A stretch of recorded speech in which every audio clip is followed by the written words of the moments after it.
आज हम पूर्वाग्रह के बारे में पढ़ेंगे। पिछली कक्षा में हमने रूढ़ि युक्तियों के बारे में पढ़ा था कि रूढ़ि युक्तियाँ क्या होती हैं, उनकी क्या विशेषताएं होती है, उनसे क्या क्या समस्याएं आती है और उनका हमारे जीवन में क्या महत्व है।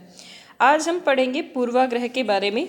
सबसे पहले जान लेते हैं कि पूर्वाग्रह होता क्या है। पूर्वाग्रह जो है इंग्लिश वर्ड प्रिजुडिस का हिंदी रूपांतरण है। प्रिजुडिस जो वर्ड है वो लैटिन भाषा के प्रिजुडिशियम से बना हुआ है। प्रिजुडिशियम में दो शब्द हैं, प्री और जुडिशियम। प्री का मतलब होता है पूर्व और जुडिशियम का मतलब होता है निर्णय, मतलब कि पूर्व निर्णय। अर्थात इसमें पूर्वाग्रह वह निर्णय है जो वस्तुओं, तथ्यों, घटनाओं, अन्य व्यक्तियों को जाने बिना किया जाता है, इसलिए ये कैसा है, पक्षपातपूर्ण होता है। यह निर्णय अपरिपक्व होता है क्योंकि अक्सर पूर्वाग्रह एक ऐसा निर्णय होता है जो कि बिना किसी तार्किक आधार पर हुआ होता है। पूर्वाग्रह ऐसा निर्णय है जो पक्ष और विपक्ष दोनों में हो सकता है। इसे तथ्य का समर्थन प्राप्त नहीं होता। पूर्वाग्रह अनुकूल भी हो सकता है और प्रतिकूल भी हो सकता है। अनुकूल निर्णय अंतः समूह के प्रति तथा प्रतिकूल निर्णय बाह्य समूह के प्रति होता है। यह पूर्वाग्रह जो होता है विभिन्न जातियों, राष्ट्रों, धार्मिक संगठनों आदि के प्रति हो सकते हैं। ये किसी समूह या व्यक्ति के प्रति धनात्मक या ऋणात्मक अभिवृत्ति होती है। पूर्वाग्रह जो होता है किसी उद्दीपक के ऋणात्मक मूल से संबंधित होता है, लेकिन इसका संबंध धनात्मक भी हो सकता है। देखिए, समाज में मनोवैज्ञानिकों ने इसको अलग अलग रूप से परिभाषित भी किया है। इसका सामान्य अगर आशय हम जाने तो पूर्वाग्रह सामान्य रूप से उस पूर्व निर्णय होता है जो कि किसी तथ्य के संदर्भ में बिना किसी जांच के लिया जाता है। इस निर्णय को एक पक्षीय निर्णय भी कहते हैं क्योंकि हमने इसमें किसी दूसरे पक्ष का अध्ययन नहीं किया है, बल्कि बिना किसी तथ्य के या बिना किसी तथ्य को जाने जांच किए हमने उसके संबंध में पूर्व धारणा या पूर्ण निर्णय बना लिया है। पूर्वाग्रह जो होता है उसमें किसी भी घटना या तथ्य के संदर्भ में हम पहले से ही अपनी धारणा निश्चित कर लेते हैं। इसको हम क्या कहते हैं, पूर्वाग्रह कहते हैं। पूर्वाग्रह के आधार पर जो भी कार्य किए जाते हैं वह कार्य या तो कार्य और व्यवहार कैसे होता है, अनुचित होते हैं, क्योंकि उसमें हम पहले से ही किसी भी तथ्य या किसी भी घटना के संबंध में बहुत सारी धारणाएं या बहुत सारे जो निर्णय है वो कर चुके होते हैं। तो इसके बेस पूर्वाग्रह के आधार पर किए जाने वाले कार्य कैसे होते हैं, अनुचित होते हैं। अब पूर्वाग्रह को अलग अलग मनोवैज्ञानिकों ने अपने अपने शब्दों में परिभाषित किया है।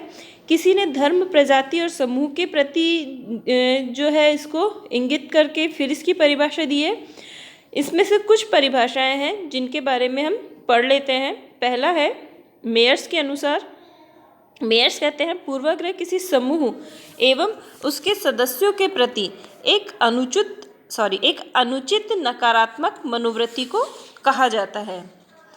इसी प्रकार से शेरिफ के अनुसार पूर्वाग्रह जो है समूह या इसके सदस्यों तथा मानकों के प्रति नकारात्मक अभिवृत्ति का रूप है। ऑलपॉट कहते हैं कि पूर्वाग्रह जो है विद्वेषपूर्ण दृढ़ सामान्यीकरण पर आधारित एक विरोध भाव है।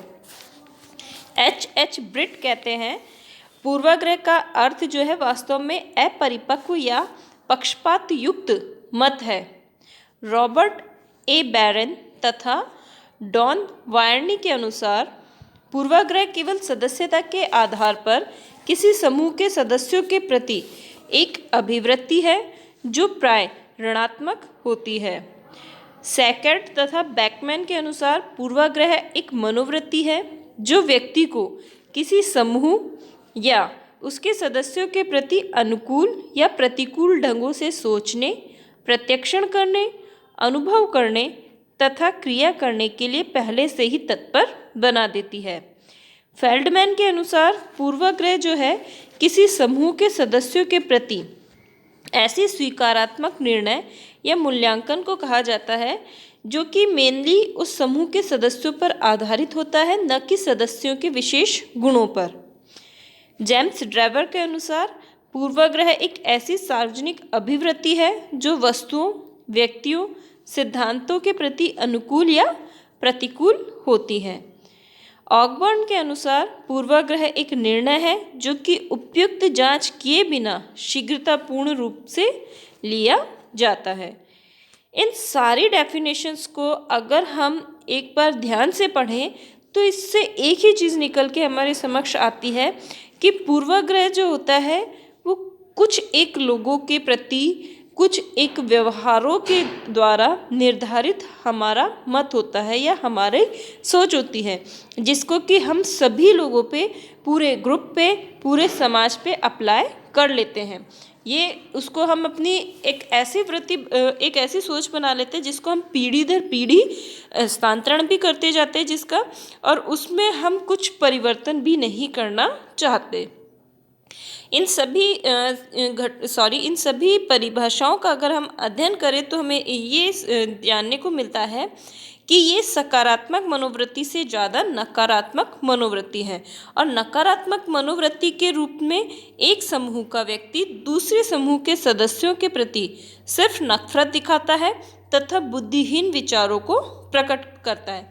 इसके विपरीत स्वीकारात्मक मनोवृत्ति के रूप में पूर्वाग्रह होने पर व्यक्ति क्या करता है, दूसरे समूह के सदस्यों के प्रति सद्भाव, प्रेम, ममता दिखाता है तथा परिस्थिति विपरीत होने पर भी विवेकपूर्ण विचारों को ही व्यक्त करता है।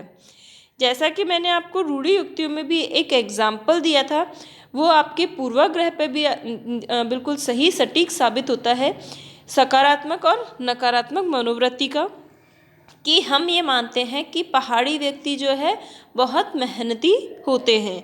तो ये कैसा है, ये एक सकारात्मक पूर्वाग्रह है या सकारात्मक मनोवृत्ति है, जो कि हमें इस प्रकार के सभी व्यक्तियों पे हम इसको अप्लाई करते हैं और उसके परिणाम स्वरूप हम उन लोगों के प्रति जो है सिंपैथी रखते हैं, सद्भावना रखते हैं कि नहीं, पहाड़ी व्यक्ति है तो बहुत मेहनती होगा, इसको तो इतने पैसे मिलने ही चाहिए इसकी मेहनत के।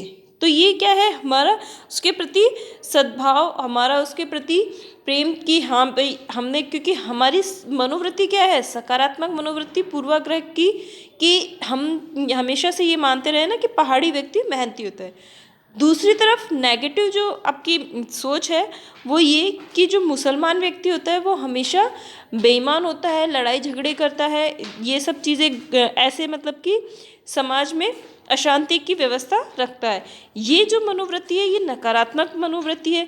इससे क्या होगा, आप किसी भी फील्ड में चले जाएंगे तो अगर आपको बाई चांस वहाँ कोई मुस्लिम मॉडर्न इंसान मिल जाता है, उसके साथ आपका इंटरेक्शन होता है, तो आप उससे भी क्या करेंगे, वैसा ही व्यवहार करेंगे जो कि आपकी, जैसी कि आपकी सोच हमेशा से बनी हुई कि ये मुसलमान व्यक्ति है तो बुरा ही होगा, तो आप उसी अनुरूप उससे व्यवहार करेंगे, उसके अच्छे गुणों को, उसकी हर एक अच्छी चीज़ को जानने का प्रयास नहीं करेंगे, ना उससे संपर्क स्थापित करना चाहेंगे।